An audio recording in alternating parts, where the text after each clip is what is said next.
Alex Mouse Goldman has established himself as nothing less than the most threatening front player the sport of paintball has ever seen. With an unmatched work ethic and deep appreciation for the game, he has accumulated 2 World Cup championships to his professional resume and is looking to add a third, hopefully repeating this year with his team, Edmonton Impact. Hear what he has to say about his journey to becoming a professional paintball player and his future aspirations on this episode of the AG21 show.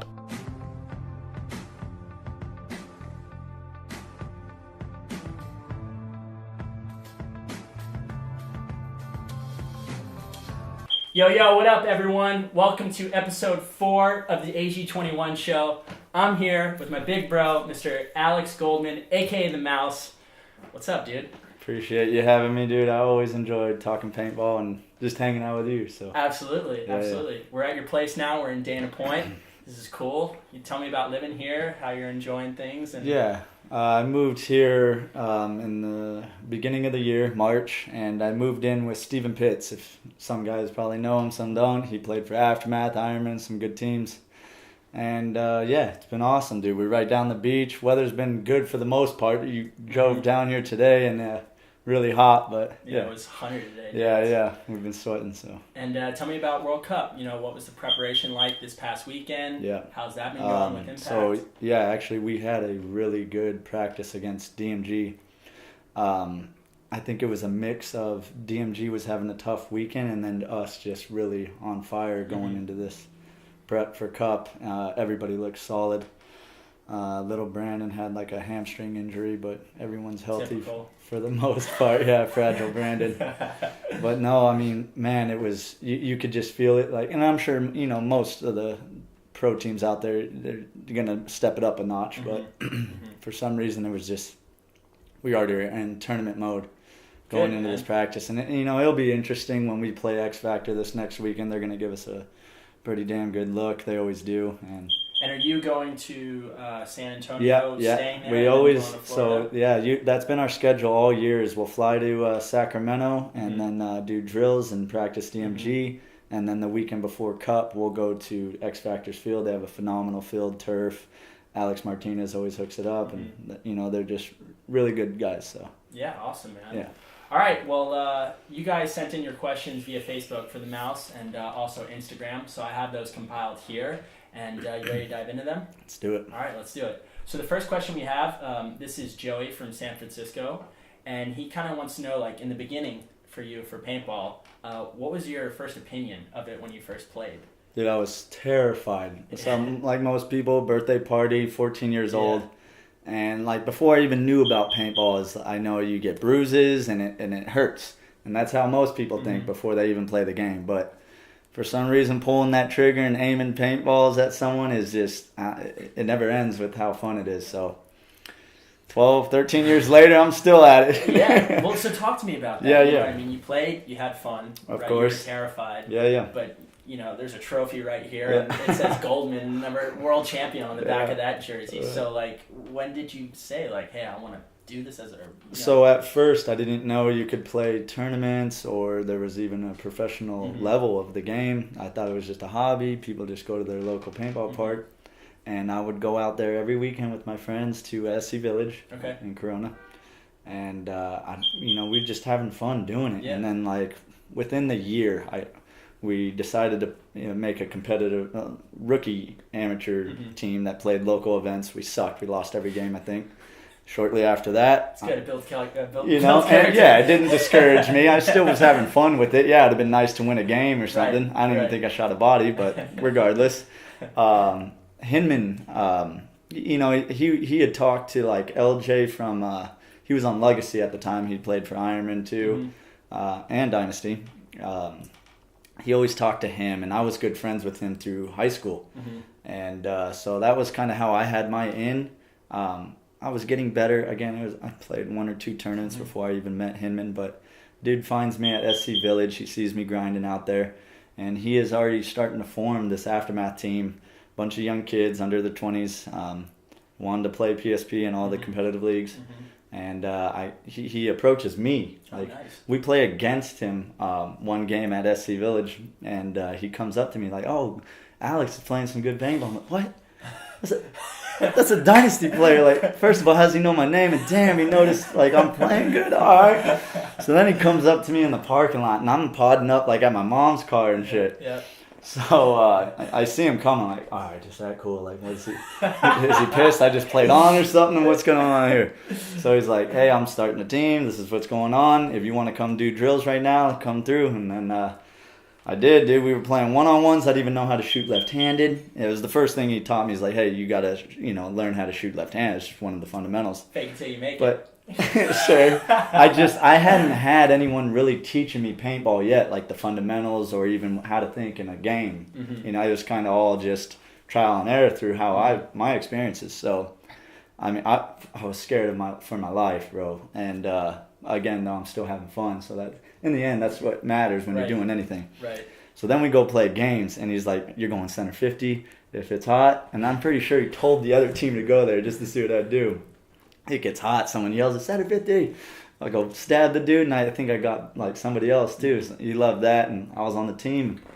Haven't looked back since, bro. And I got my first free jersey, like first free anything in paintball through Mike. He gave me an Aftermath jersey. Didn't have my name, but it was still freaking awesome. So. Do you still have that jersey? I still do. It's at my mom's. Yeah. Oh, nice, man. Yeah. Nice. And so the next question is, this is Tyler. He's from California, and he wants to know who was your inspiration in your journey to professional paintball. Was that Mike for you? Or? Yeah. I mean, Mike was like, I would say, yeah. Of course, he was an inspiration, but he was more so like, he gave us the opportunity, bro. Like, yeah, you can't thank him enough. But as far as like talent, who inspired me just at the level of play they could play, I think across the board Dynasty, because at the time that was like 2004, 2005, and they were winning everything. Yeah. And they just had that style that everybody wanted to mimic. Oliver, Frage, Ryan, and the dudes that still play today. Right. And I thought that was easy for me to just watch those players and practice against them and try to up my game watching them. Probably some of the Ironman guys and Legacy. That was the cool thing about growing up 10 years ago at Southern California playing at SC is you had some of the best teams in paintball at the time playing at one park. So it was easy to be inspired just going out there. And I'd imagine when you join Aftermath, right? Yeah. And you're playing at a high level now. You're not professional yet, but you're playing against professional players. Right. And you're probably in high school at the time. Yeah. Probably in high school at the time.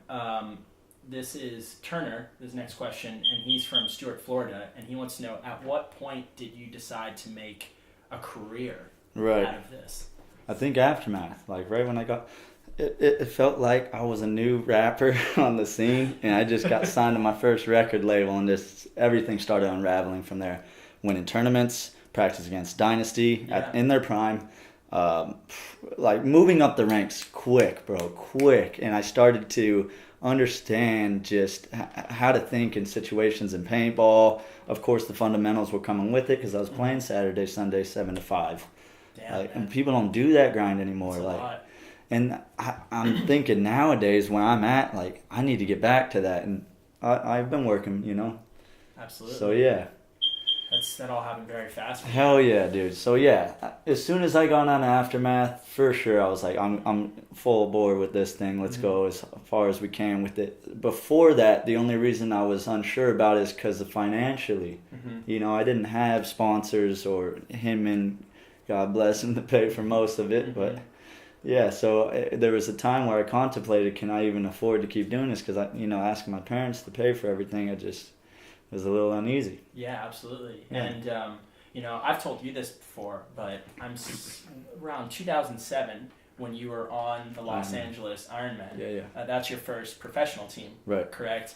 I'm in 6th grade at the time. Jeez. And I'm watching you play for the Ironman on like pbstar.com, or even in 2008, I'm watching you play in NPPL Huntington Beach on iTunes. Right. Remember Eclipse used to do the ETV movies. Was that when it kind of became like sustainable for you, where you were playing enough and making ends meet, or how are you making this possible?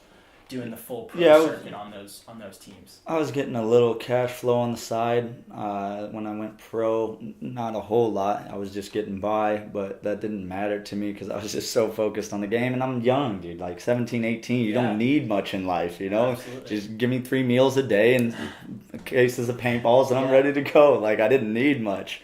But, I'm definitely in a better spot financially now. Yeah, absolutely. You know, thanks to Bart and Impact and just anybody that's been behind me to support me, shit.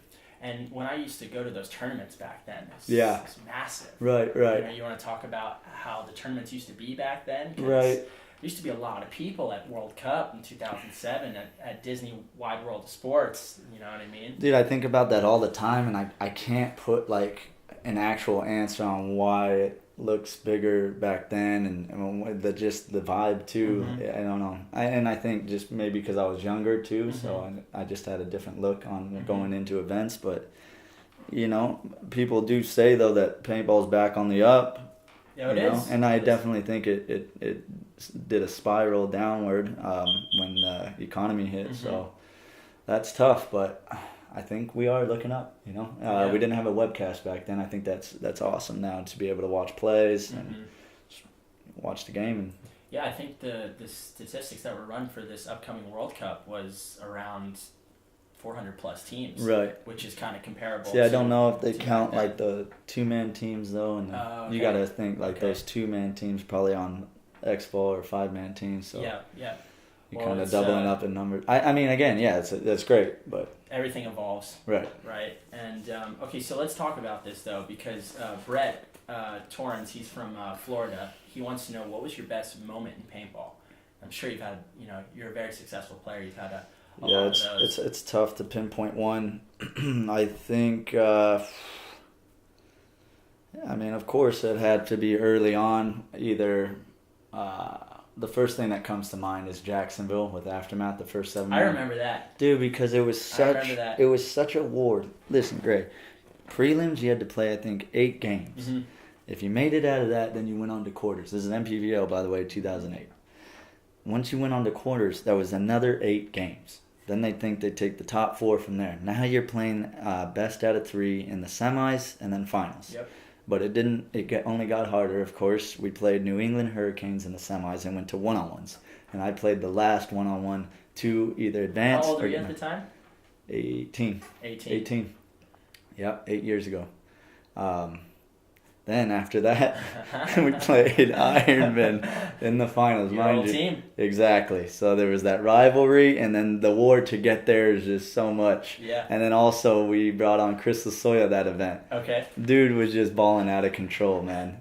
Like, it was just because he was still just a living legend in the game, still playing. Right. You know, so that was just unbelievable. And then again, it goes to game 3 against Ironman. We pull it out. Rainey does a sick move through the center. Yeah. I'm screaming, grabbing the flag, looking at the crowd. Just, wow! It was unreal. And I think they did like Fox News. Yes. I mean, they did the whole deal. It couldn't have been any better. So every win is very memorable.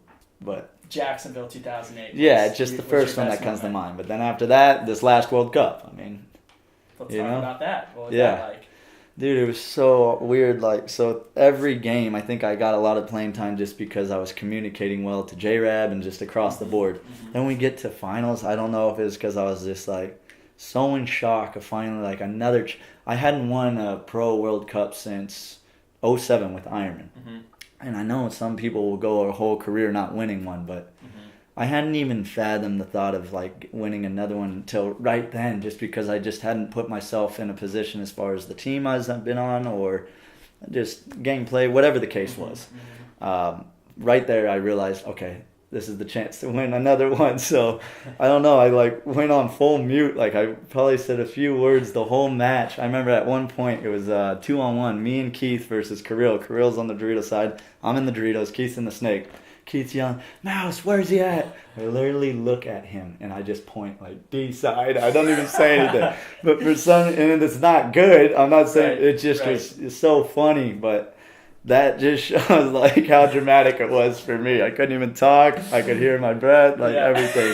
It was all going down. And then we win. It was like, it was great. So You guys beat them pretty bad. We kicked ass, bro. Too, They, unfortunate, got some penalties, minors and whatnot. I look back in the tapes. Maybe one was questionable, some were deserved. That's how it goes, though, in paintball, bro.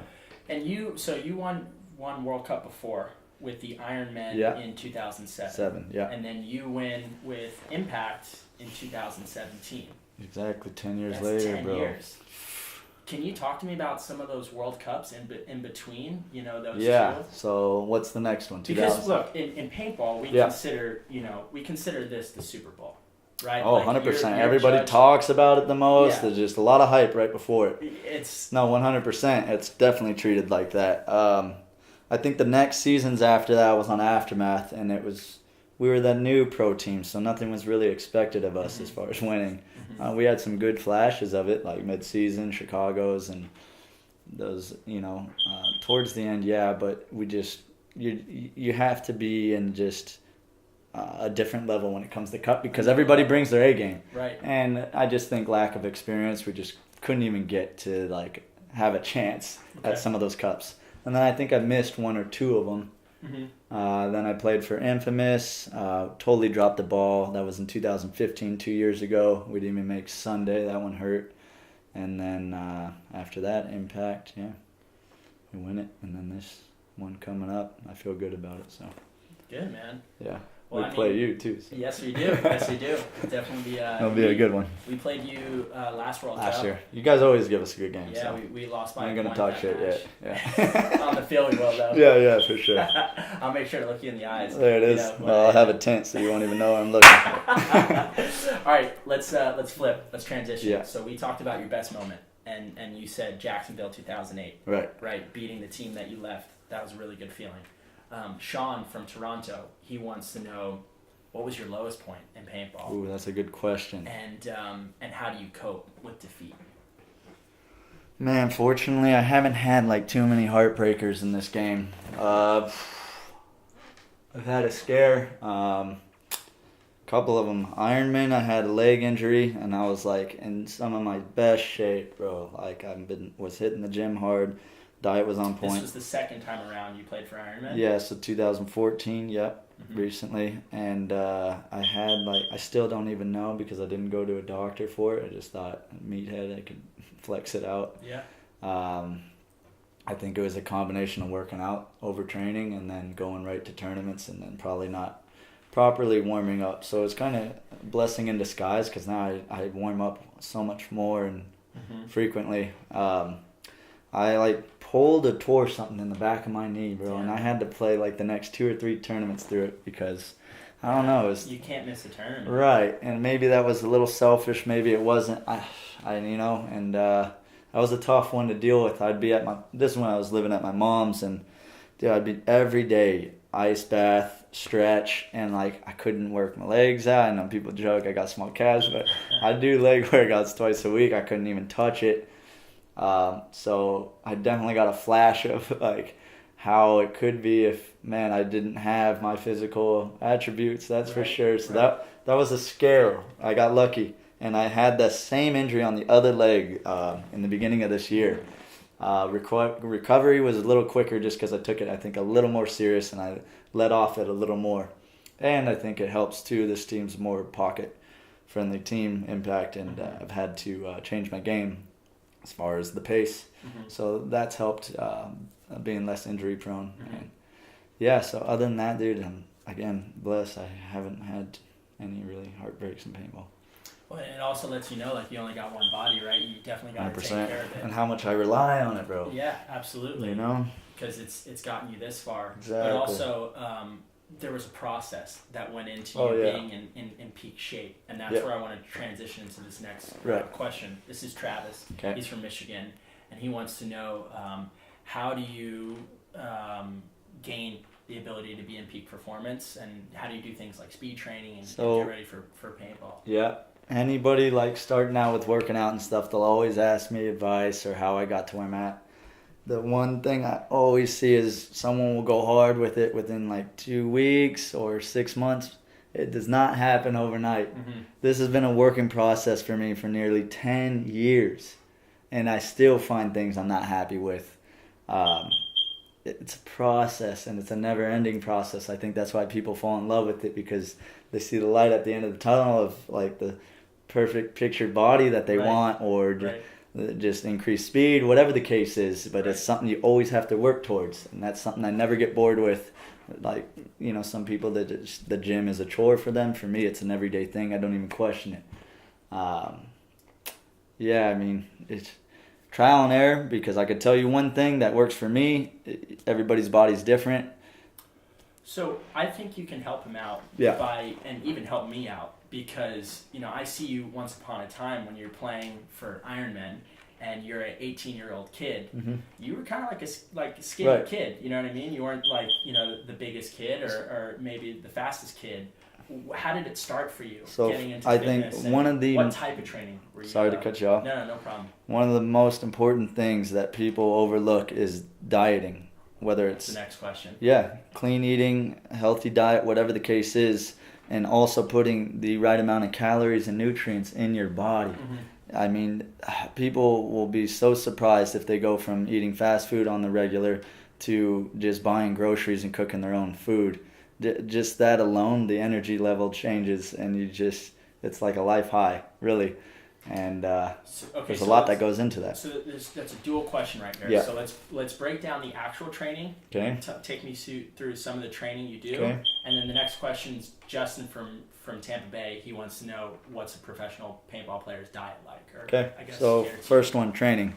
Very basic for me. I'm like an old school, I would say, bodybuilder / I don't know. I try to mimic football players' workouts, just because they're explosive. Mm-hmm. And with the quick step, that's exactly what you need in paintball. Probably don't need as much size as I have or some others, but it's just, I feel like it works for me.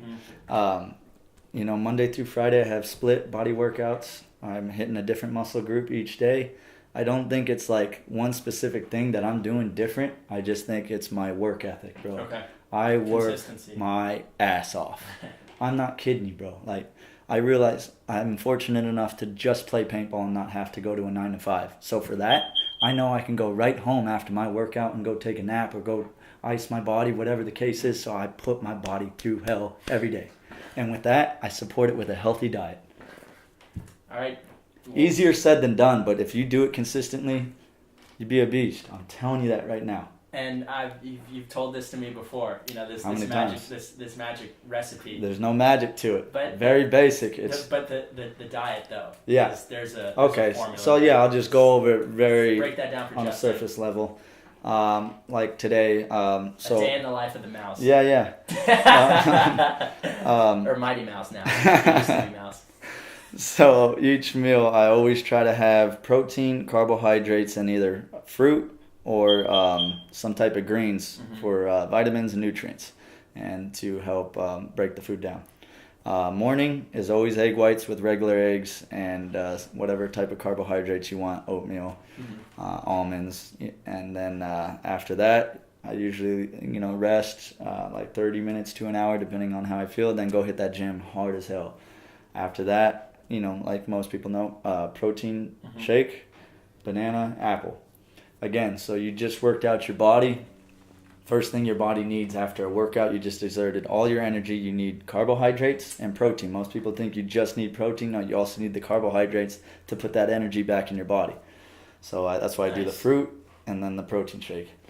Right after that, I would say within 30-minute window, my first lunch meal, which is either, again, you always have a protein in there, so chicken or fish for me early in the day. And then again, you want carbs, so white rice, sweet potato, whatever you got on the menu, a salad, asparagus, and switch it up. Don't have the same thing, even if it's easy or it tastes good. Switch it up. You want like your women. Yeah. No, not these days. I'm grown up. Keep going. That wasn't one of the questions. All right, so yeah, back to meals. Then I'll have something similar a couple hours later, and then towards nightfall. And again, I'm not a doctor. I'm not a genius with this, so I don't know if what I'm doing is completely right or healthy. But my thing is here that I'm unsure about is I eat a lot of red meat, and I've heard that it's not healthy, and some people say no, it's good. You need that. So but I just go with it. So I usually have either some grass-fed beef or a grass-fed steak, whatever, and like a baked potato, salad. And then this is a little excessive. Again, this is for like my goals. I'm always trying to contain like a very high muscle mass body. That's just, I'm comfortable with it, and I feel like it works for me. So before bed, it just sounds unreal, but this is literally what I do. Now I'll have like 4 to 6 egg whites, hard-boiled eggs, and I'll just take the yolk out. Okay. 2 slices of this real weedy fine bread. It's called Ezekiel bread. Yeah. Exactly. See, you're starting to pick it up. And I'll throw on some natural peanut butter on it, with low sodium, and then a protein shake. It's called a casein protein, time released. So it feeds you while you're sleeping. I'll try to sleep anywhere from 8 to 10 hours. Wake up and do the whole thing again, bro. Damn. Monday through Friday. Then paintball is usually the weekend or active rest days. So that's what I'm doing in between these tournaments. Nothing changes. Yeah. Nothing's changed going into Cup, even though there's hype behind it, whatever the case is. No, I still feel like the formula I have, the preparation, it all works. So I'm not changing anything. Justin, man, you got a lot to follow. There it is, there, man. But okay, hopefully you're taking notes and you do the same thing. There and most importantly, be consistent with it, right? Of course, that's the first thing. Just once you start it, can't quit it. I think that's the biggest thing for people getting into it is don't go so hard with it right away. Find that happy medium so you don't overload yourself and get burnt out with it. Find that happy medium that you're having fun with it and it's working, and then slowly, gradually increase it. You're really knowledgeable about this. Right. You know what I mean? Yeah, and, the certification with training, not dieting, but I feel like goes hand in hand. Well, that's what I want to ask you about next. Talk to me about that certification. What does that mean to you? Do you have any potentially aspirations with it? Yeah, at one point I was working in a lab last year. I just felt like it wasn't for me, standard office job. I loved everybody I worked with and just the job opportunity, but just wasn't working with paintball. I was getting burned out with it. So I figured do something that I like, which was physical training.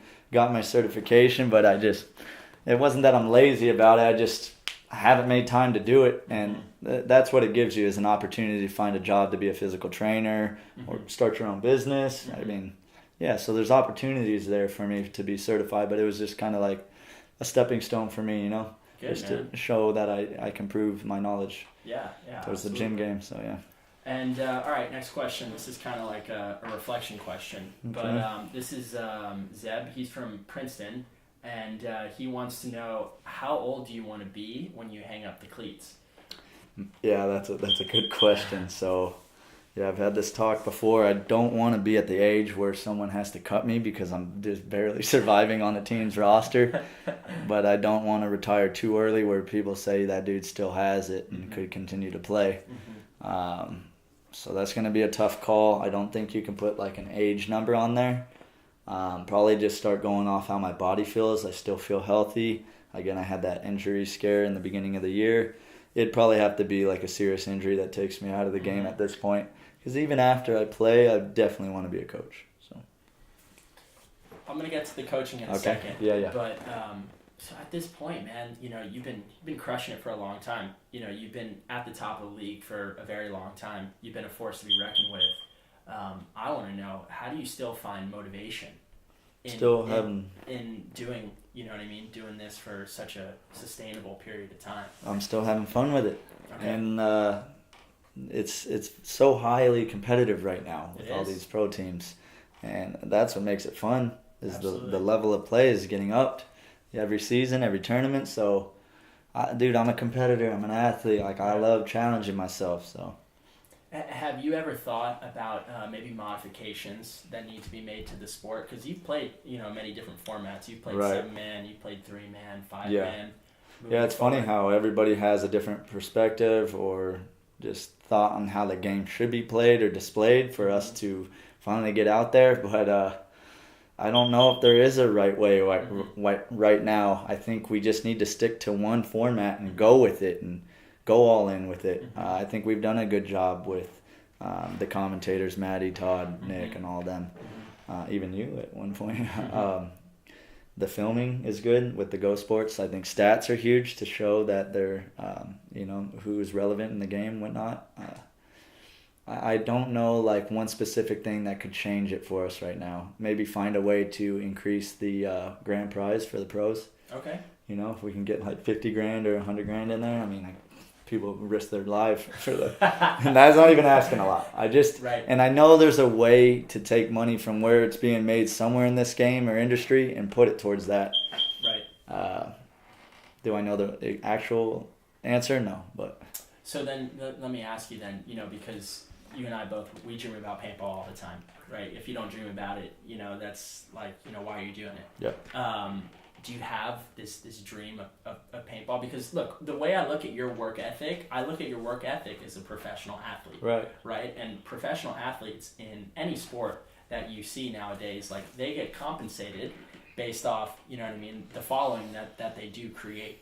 So let's say paintball is larger than ever. Do you kind of have a dream of what it would look like? And I don't try to get too caught up in that. Okay. That's like window shopping, I'll wait till that really happens. But until then, paintball's still my life, dude.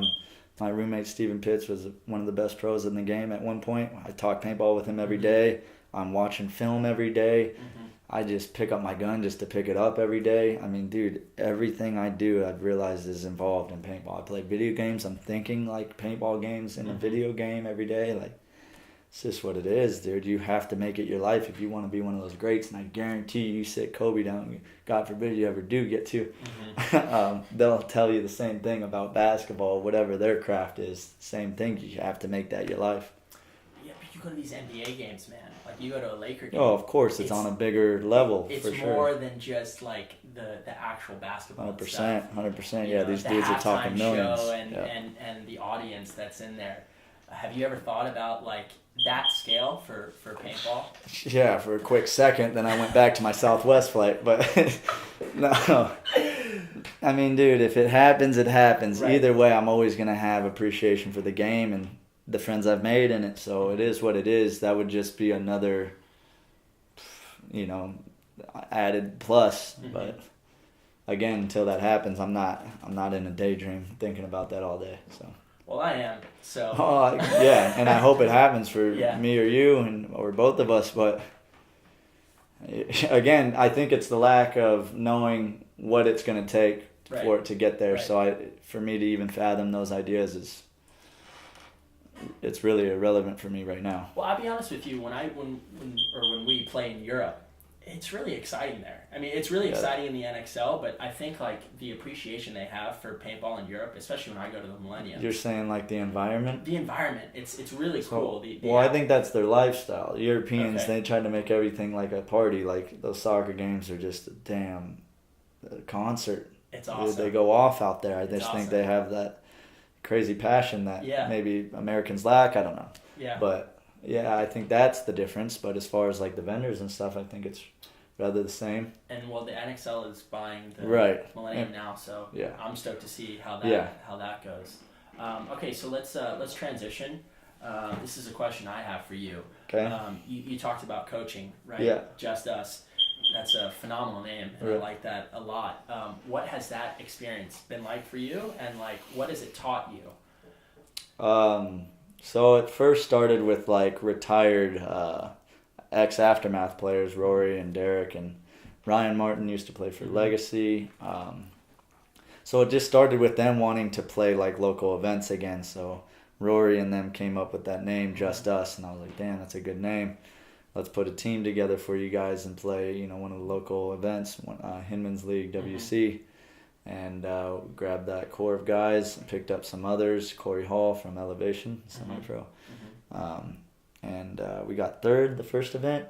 And that was my first time, like, formally as a coach.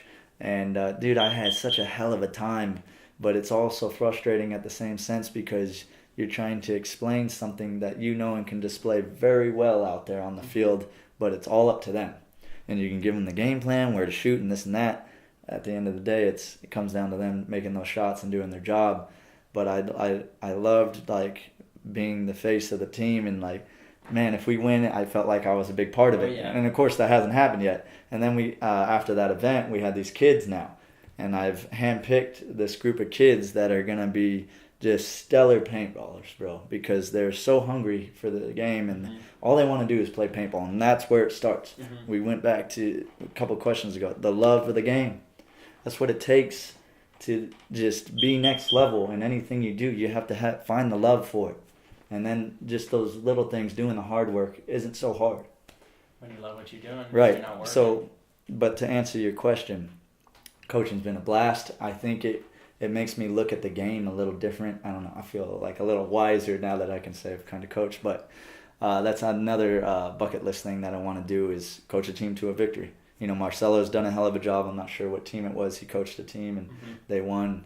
That's something he does really well, is explain and verbalize the game. And that's something I want to throw into my craft, and because I'm not so comfortable with it, but I want to step out of my comfort zone and get good at it.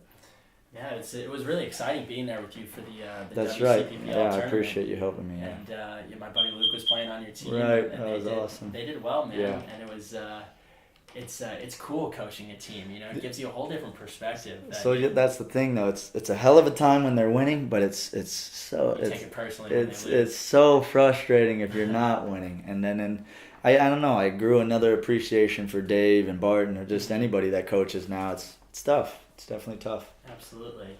All right, man. So I want to wrap this up. Okay. And I kind of want to talk to you about, you've been doing this for a long time. Yeah. And I want to know, how do you want to be remembered when, if you ever do leave the sport? Is that the question? No, yeah. It's your legacy, man. How do you want to break that down and have people remember Alex Goldman from the time that he started to the time that he left? I guess want to be known as one of the sickest players to play the game, and be talked about years later after my retirement.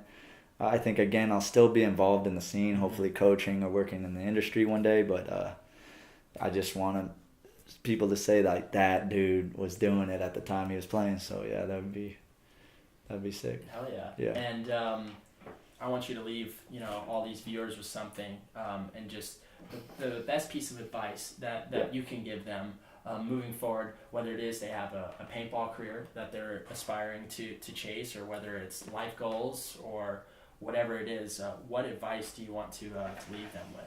I mean, I'm not one to do motivational speeches, but I'll just simply say that whatever it is that you are working towards, just know that it doesn't happen overnight, and keep working towards it and be consistent, and again, try to find the appreciation for the hard work that needs to be put into it.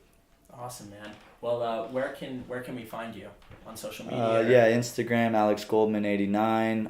Facebook, my name, Alex Goldman. I don't really have any other plugs. I'd like to thank my sponsors, Planet Eclipse, Style Supply. Sorry, I'm blanking here. First Form, Under Armour's hooked us up. GI Sports, paint and hoppers and pants. Bart for the opportunities given all of us, for sure. Dave coaching, and my team for being just some of the best paintballers. And your team, Edmonton Impact. Yeah. Right? We'll see you at the NXL World Cup next weekend, November 2nd to November 5th. What can we expect from Edmonton Impact? Nothing less than perfect. You guys ready to rock? Oh yeah. Good, man. This is you have the pressure of repeating this tournament, and everyone's coming for you guys. Yeah, if you think about it, I think we go into it wanting to close the season on a high, and it's another tournament.